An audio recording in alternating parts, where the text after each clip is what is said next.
Welcome to the Circle Sessions, featuring the Circle of Experts. Each week, one of the Circle of Experts join aspects of growing your podcast. We focus on marketing, social media, monetization, and website design to help you implement all of these together. The Circle of Experts are Yasmin Robles from Robles Designs, Tanisha English-Amamu of T and Don the Idea Guy. I'm Brett Johnson, my podcast guy from Circle 270 Media Podcast Consultants. This week, Don is here with the Circle of Experts. He possesses creative powers beyond those of mere mortals. Don the Idea Guy, in need of innovative ideas through his brainstorming sessions at $5 Brainstorms. Welcome back to the show, Don. Thank you. A pleasure as always, sir. Yeah. So, Dude. There's big news about Dude. Perfect podcast news from Dude Perfect, Dude right? Perfect. There you go. I like how you spun that. You should have written the PR piece. You noted in our news of how they have created themselves a juggernaut in the things that they're doing. So Dude Perfect is making a production facility for fellow creators. Now, if you don't know who Dude probably been under a rock, but you've probably seen a video of them at some point in time, listener, of just their genesis of just doing the unbelievable with sports. I don't even know how to describe them quite. Sports tricks. I mean, that's where they got there. Yeah. It's those unbelievable shots and the ricochets and it was kind of a YouTube sensation. It's those videos you share with people and you don't know if it's fixed and or if it was legit, but it's very shareable, viral sports trick videos. And talk about being at well, they may have created the curve, did this sort of thing, but they just took it by storm. But they didn't rest on their laurels. Now they are building a production facility with all the other things they've done. They're marketing, they've got products to buy, all that sort of thing. But they a $100 million plus investment from an investment firm, basically, to create this production facility. I'll let you talk a little bit more about it. It's amazing. Yeah, but basically have a product deal too. So Dude Perfect, again, it's a viral video makers who've kind of turned it into a media company. They're selling ads and stuff in their channels. They've got capital investments from folks, and their latest thing is they're creating a community production facility for other creators. So I don't know what rights they'll have into those shows, be a producer, or they're going to have the ability to sell ads into that other content that's produced there. Certainly opens the door for it. But I got the feeling from the initial article that I saw in Business Insider is that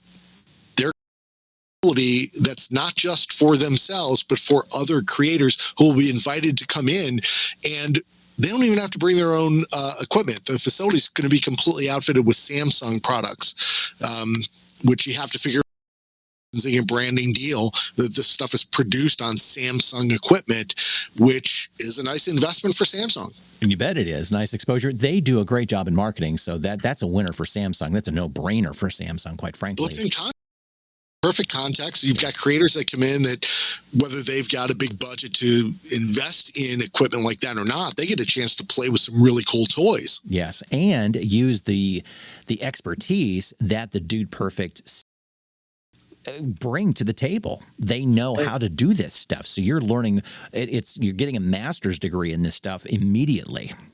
And you have to figure they've got Dude Perfect talent scouts there, so they're going to have a first shot at looking at this, recruiting them or inviting them into their own network so that they do have more content to sell their ad placements inside. Yeah, and your comment in our notes saying that this is start of a trend. I believe more and more. You just need to search it out. Yeah, I think the deals are going to get bigger. One of your clients created a studio, and they have nothing to do with professional production stuff. They're a business. I don't know if you want to say who they are and plug them or not. It's a defense attorney here in Columbus, Ohio. Yeah, he saw it as an investment for marketing his attorney firm. he also saw like, well, if I've got the lights to, electricity to pay for, why not rent it out and So create something bigger? Yeah. They built this wonderful studio. It's great for podcasting, great for shooting videos. And then they started renting out the time that they're not. Exactly.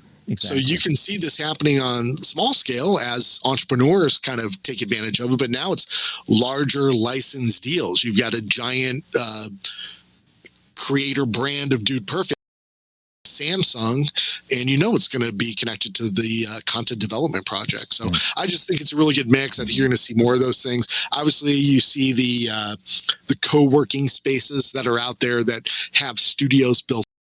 Members can take advantage of those additional facilities. You're not just running office space and a meeting room, but now you've got podcast studios and video production studios to come in and use as part of your membership as well. Correct. Yeah. Well, and example too is that at least you've got a staff here at Dude Perfect and all these other scenarios. Well, for example, just like you mentioned here locally, the one I'm involved with, it's not just a rent it out and leave. We have the opportunity to help you get where a co-working space is like, yeah, we got a podcast space, we got a video, just sign out and get on the calendar, go on in. There's no support. There's no support to it. And I don't know how much support Dude Perfect themselves is going to have, but if I would certainly have a Samsung ambassador on site to help people with their content creation questions regarding their equipment. Yes, exactly. Well, I could see this, and I don't know how big of a network or a channel created, but you've got Rhett and Link out there with their network of video programming, that they're not just those two guys talking to each other, kind of a cooking side channel and all these other things. You create yourself almost a TV network. And I can see where Dude Perfect is going with this, just branching out, and just raking in the money from developed programming that they're going to allow. I think it's great. It's kind of like what College Humor was doing early on, producing content specifically for online viewing. But the production facility is kind of a new twist, I think, for a brand like this, and it'll be exciting to see where it goes. Turnkey-ish almost, but getting rid of some of the hurdles. Put it that way. Patreon just came out and said that 10 million. Speaking of content creators, right? Exactly. 10 million fans are paying for memberships each month as the year draws to a close. So this is a very recent story. They are the second largest category of payouts going to podcasters. Whether that was design or not, Patreon's been very friendly to podcasters. Very friendly. They were the first one in to really kind of say, "Hey, come and play in our playground to make some money." They're open to it. Obviously, Patreon created by content creator himself, because he was selling things online and wanted to make it easier for other people to do that. It's exciting to see them come back into their own as a primary source of revenue for. They came on board and they kind of fell off for a little while. I think they lost their direction, but boy, they've really doubled down and kind of relaunched themselves with. They always had the ability of selling these memberships, and you got additional. And if you were part of a subscriber, a membership subscription service that Patreon made available for their content creators, you could always go in and look at the videos that they member wall. But the fact that it's emerged with the popularity of podcasting to become a source for podcasters to execute their subscription base, but whether it's bonus or first listen subscribers, it's impressive to see them brag about being the second, that podcasting is the second biggest category. Yes, it's exciting. And it should listener, a podcaster, think about this. Just doesn't happen overnight. If you want to generate income from your podcast, it's like you got to have a game plan. And it's just like, well, let's go to Patreon and see if we get donations. Like you've got to come up with good content that somebody's willing to pay for, whether it's $1 a month, $5 a month, whatever the case might be. From the start, or at least starting now, if you've got a podcast, you work toward that end. You've got to plan it out. It just doesn't come overnight. A great tool to be able to utilize, and they're showing their worth. And with all podcast revenues, any of those reports, you have to keep in mind the bulk of that's going to a few really big and creators, and then it trickles down to some hobbyists and that kind of thing. Not everybody is getting an equal share. What they paid like $350 million out to podcasters last year, that wasn't equally distributed. I think we covered the earlier episode. It's some folks are complaining about the fact that podcast revenues are being reported at this really high level, but it may only be going to 12 podcasters. Well, and those podcasters have made the decision that they want to monetize. A majority of podcasters don't go into this medium to make money. I mean, from the interviews I've heard from hosting platform owners, it's maybe of those that are on their hosting platform, like a Captivate FM or a Libsyn or a Blueberry, that actually want to make money from their podcast. Most podcasters look at this from a business standpoint as a marketing tool, as content generation opportunity that they know their message can be heard orally or flip it into video and such. But it's not even in their wheelhouse to want to make money on it. Yeah, I would love to see the distribution numbers. Yeah. How many of them got the biggest bites of the apple, and then let's see the people who got $5 pay. Yeah, just so you go into it with a realistic. There's a lot more people who got $5 payouts than got $1 million payout. Yeah, and this led. We decided we weren't going to cover a little bit of this, but it lends toward a thought that I've had too. That we put this many billions, or let's say millions first, but then billions of dollars that are spent in the digital space that podcasting doesn't get. It's a terrible metric. It's a terrible metric to be measured against because, again, a majority of people go into this to make money. That may be what they say when they don't get any money off of it, but a lot of people do. And it's just, even if you're going into it, let's say it's somebody who's going into podcasting to make money, your payout is still going to be very small. Realistically, odds are you're going to get a smaller payout than some of these superstars. It's like any band that's touring. Not every band is making $1 million out on tour, right? But every books that are for sale on Amazon, and most of those authors are probably getting 99 cents a year, not Stephen King money. Right. Exactly. This leads toward we've talked about this, about podcasting becoming more of a visual medium. And we nobody's saying, hey, it's a flash in the pan. Visual's not going to be around. It is. I mean, now just through this past election, a piece of that was because the Trumps of the world started to go on podcasts, and there's a visual element to that. I think that's great that finally an election cycle decided to be a part of podcasting, showing the strength of what podcasting can do, whether it's a visual element or not. But the visual element played a part in this. Big time. It doesn't the political spectrum you fall on. Yeah. There's no denying that Trump's appearance on the podcast caused a lot of discussion, and appeared on what was it, Call Me Mommy or something? Call Me Daddy. Yeah, Call Me Daddy. Call Me Daddy was on another podcast that has an incredible following, and they spoke to their bases. I mean, podcasting legit place for presidential candidates to appear and appeal to voters. Right. And even I think I heard a post analysis of Harris's campaign, even looking at it, that they should have done more on podcast. That was that was one mistake that they wish they would have fixed. I think they both could have done more on the podcast. You appeared on a couple of ones, and you blew off a bunch of other ones. But I think that the next election, a lot more people on podcasts, and maybe across the board going on podcasts who have an audience that don't immediately align. I think even with TV, shows and networks, a habit of appearing on the networks that they're already politically aligned with, instead of on the sides where they should be talking to people they could be trying to convince to vote for them. Yeah. And maybe they'll do better. Maybe they'll choose better next time as well. Well, and you know, talk about timing too. So Joe Rogan, got the most press for having Trump on, basically most exposure.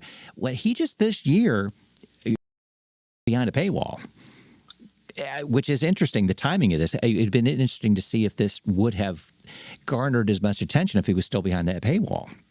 Behind the paywall, maybe. He may have gotten some additional subscribers.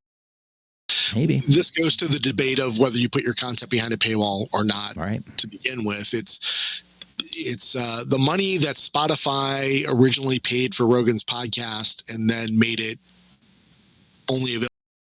I think was a mistake because the audience is smaller. From an advertising standpoint, which is what the article we're talking about from eMarketer was, when it is more freely available, that means more eyes can see it, which means attractive to advertisers.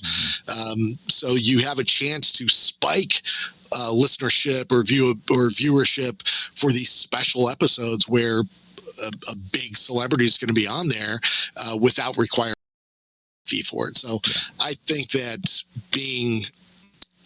if you want to sell big advertising dollars, then you need a big audience. And putting it behind a paywall will not get you the biggest audience. It'll get you a very specific, also monetize from advertising. Correct. But if you're going for the largest dollar amounts, the mass media, then you need the mass viewership. Right, exactly. Well, and the article that you put into our notes coming from Adweek over.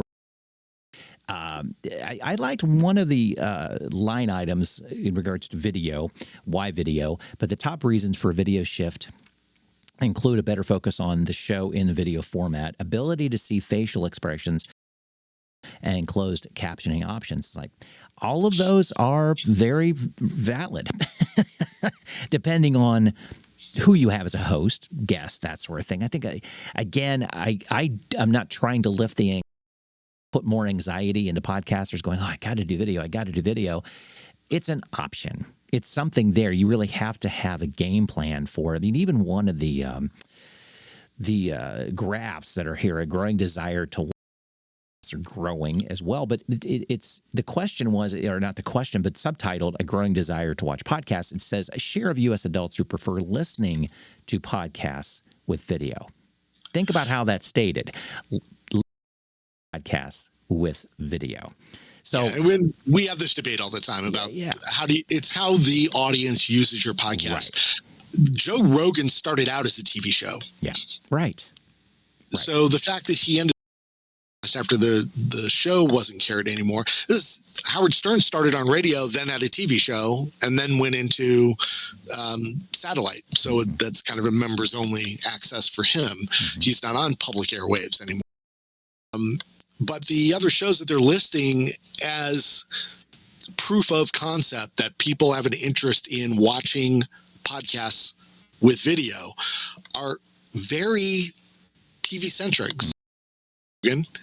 They list Tucker Carlson, who, again, started as a TV show. Right. And they list Charlie Kirk, again, TV show components. So it's what's the line from Twain? Lies, damn lies, and statistics. Statistics that are here support an argument for the growing desire for podcasts as a visual medium.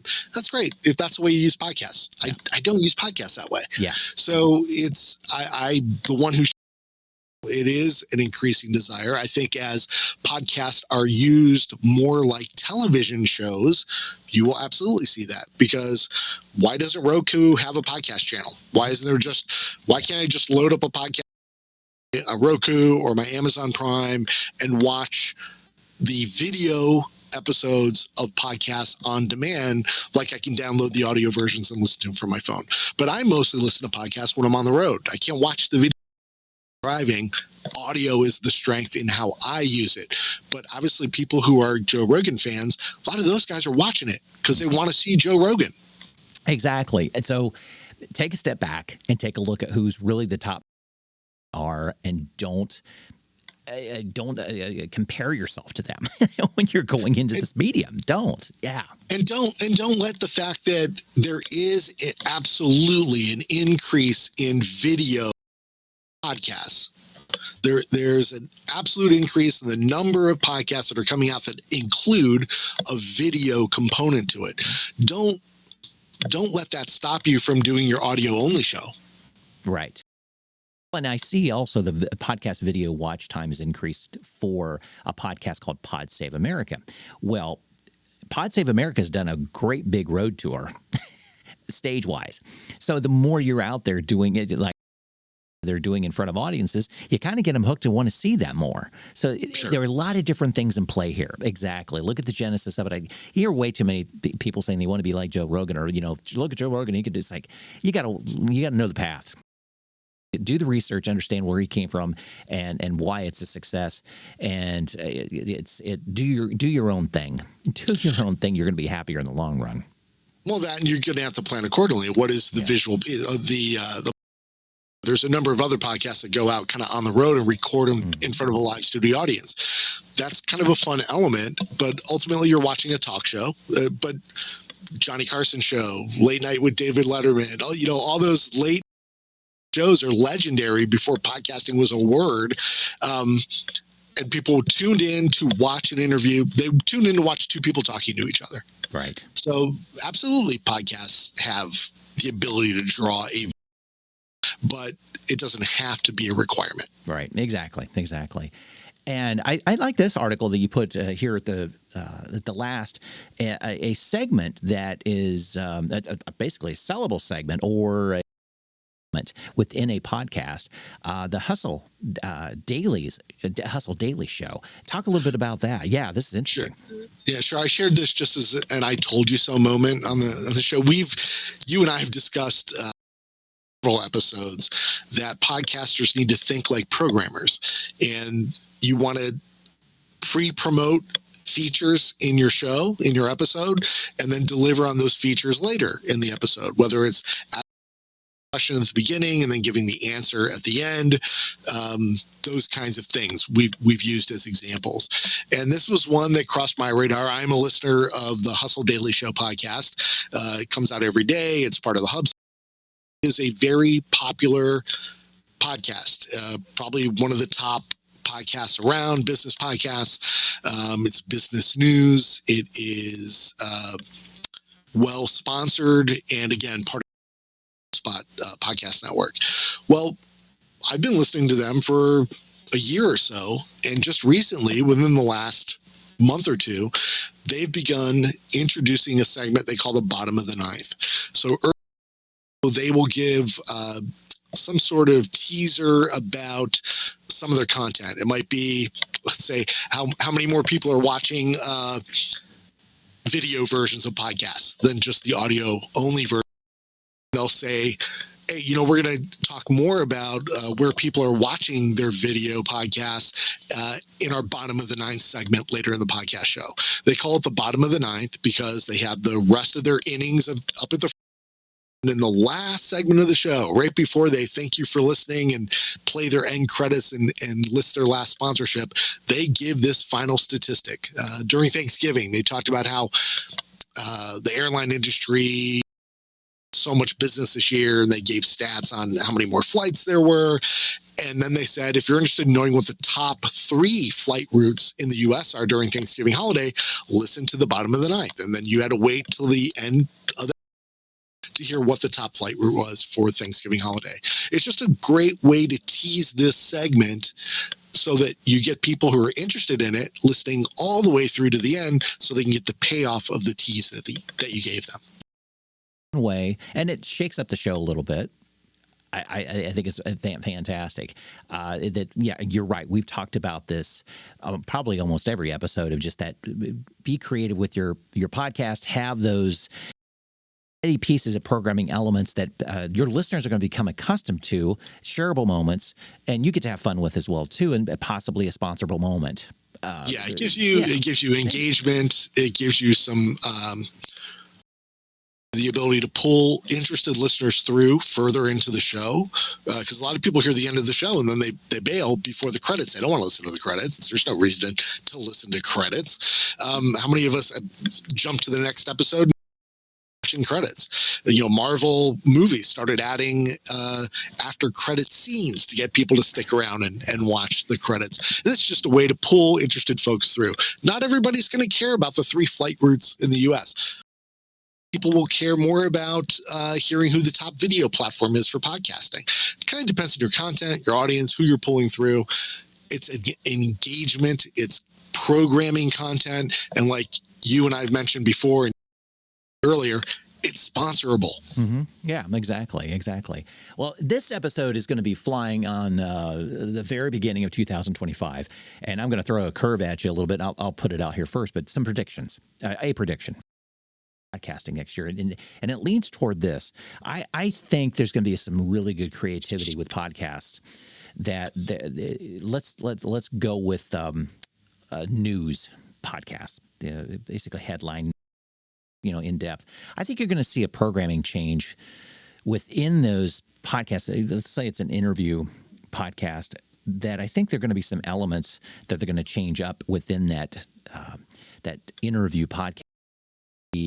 Part interview and then maybe a current event segment, possibly. They're going to break it up a little bit to almost feel like a TV show, almost leading toward those different segments that you're almost listening to an audio show versus just a straight interview. Breaks it up. There are moments that you can skip to if you wanted to, but it's that. I think the flavor of these long form interviews are going to change because tired of the long form interview. They're going to have to reinvent it. Yeah. If they focus on programming, they will. I mean, that would have been good advice. I don't think it's necessarily a trend that is going to be something that's good programming content, and they should have been doing it anyway. Right. But it takes time for those good ideas to come to a head. Maybe there'll be more attention paid to it as it becomes more profitable to podcast. Just shaking up programming a little bit or formatting. It depends on the show, right? It depends on the show. Exactly. Yeah.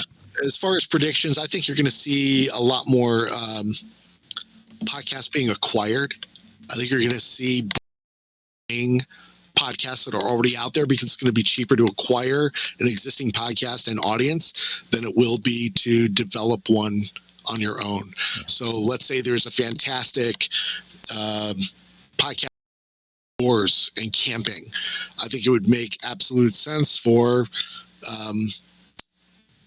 any of the big outdoor stores like REI or somebody like that to buy these podcasts around, and perhaps they'll create their own network of recreational outdoor podcasts that they can sell ads inside. The biggest trend you're going to see in advertising sales next year, media advertising, is all the stores that have podcasts, all the stores that play radio inside their own radio stations inside the stores, all the stores that have loyalty apps that banner ads in. Those sales are being made directly to brands, and you're going to see the largest growth come into advertisers who are taking money away from traditional media, traditional TV, traditional radio, and you're going to see them putting it into REI's monthly magazine that gets mailed to all their customers, to the background music they play in the store, to the ads that are on their loyalty apps. It's going to be a huge move, and one of the big things to acquire that content, they're going to buy out podcasters. Yeah. So if you've got a podcast that you think you should be selling or could be selling, or another way to monetize, hey, you may be able to continue to. Somebody just now owns it. So what? Ultimately, if the agreement terms are in your favor and you're happy with them, wow, talk about a goal of creating a podcast to be sold. It's no different than somebody creating a business that they're going to sell a little bit later on. No different at all. Yeah. Well, and we didn't talk about it this time, but need to acknowledge the recent purchase of Hot Ones. Yeah, right, exactly. You brought that up. Yeah, I forget who bought or whatever, but yeah, story behind that. That's a good point. Yeah, I'm trying to find the big payoff on that, but it was Give me a second. Sure. You can riff while I pull out, because I want to get the exact dollar amount. Sure.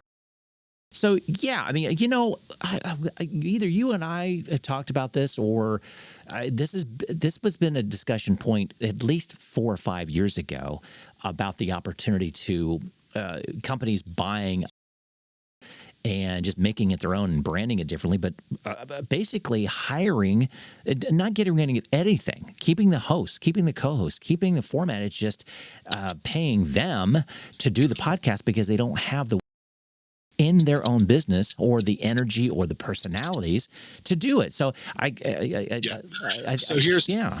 been reported in a couple of different outlets. Hot Ones is, of course, if you haven't heard talk about living under a rock, Hot Ones, the interview show that takes place as the questions get harder with a celebrity as they eat an escalating heat level of hot wings.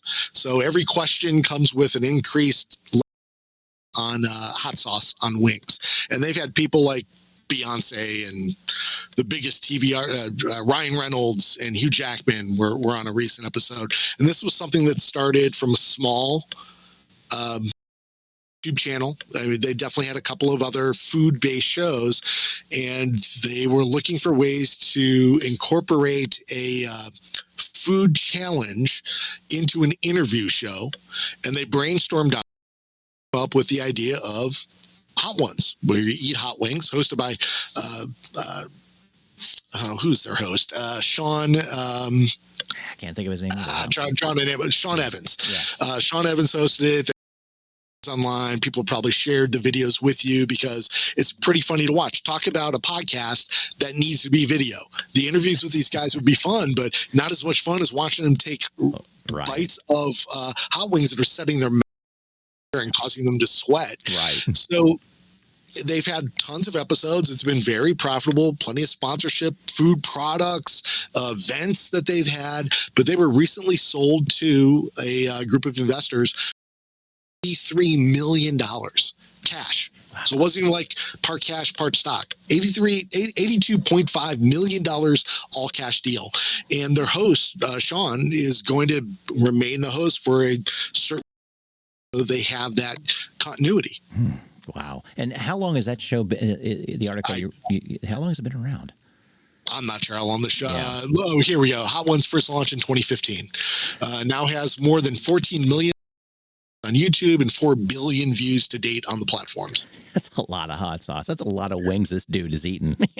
Here's some guessing that Gordon Ramsay, Jennifer Lawrence, Shaquille O'Neal, Jimmy Fallon, Kevin Hart, Post Malone, David Beckham. So every celebrity sports figure you can imagine. Yeah. Amazing.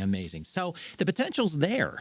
It may not be necessarily in the millions of dollars per se, but it's that and see who might be interested in it. You never know. You're going to see more of these being acquired. So there's no reason yours couldn't be one of them. Right. I agree, because there's only so much talent a company has, and they just don't have the talent in to buy something. It's the same as any other purchase. So if you're an outdoor equipment company, do you really want to create a content development branch of that right off the bat? It's a lot cheaper. And even if you created one tomorrow, we're going to do it, you still have to develop the audience. Much more efficient to purchase a podcaster who already has the audience you want. Correct. Exactly. Well, we have a ton of ideas here, and if you're a podcaster, why would you not be one if you're not listening to this podcast? How can they get a hold of you, Don? For let's say one of these articles spurred an idea, and it's like, I need to talk to Don. How do they get a hold of you? Well, one of the things that I the Hot Ones is that this concept came out of a brainstorm session. They openly admit they came up with this out of a brainstorm session. So the best place to reach me in the first place people could ever reach, custom brainstorms for people at dontheideaguy.com. There's a brainstorm tab in the site. Click on that. You can schedule a brainstorm. I can sit down and talk to you one-to-one and talk about the next great idea you need to launch so that you can sell it years for $82.5 million. There you go. No guarantee on the money, but the guarantee that will get you there. Exactly. Everything has potential. Yes, exactly. And if you want to talk about, just had an informal informational meeting with a podcaster before this recording session, quite frankly, today. It was really neat to catch up with this guy for 45 minutes or so just to confirm and solidify and help him move next step on what he wants to do with this podcast. But you can do that with me as well too. Go to my booking calendar at mypodcastguy.com. Love to talk with you. I'm open to doing that.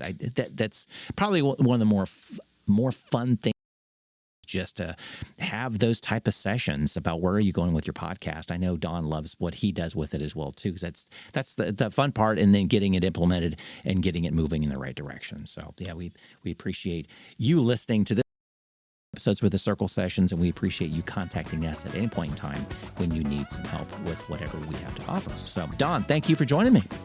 Happy to be here.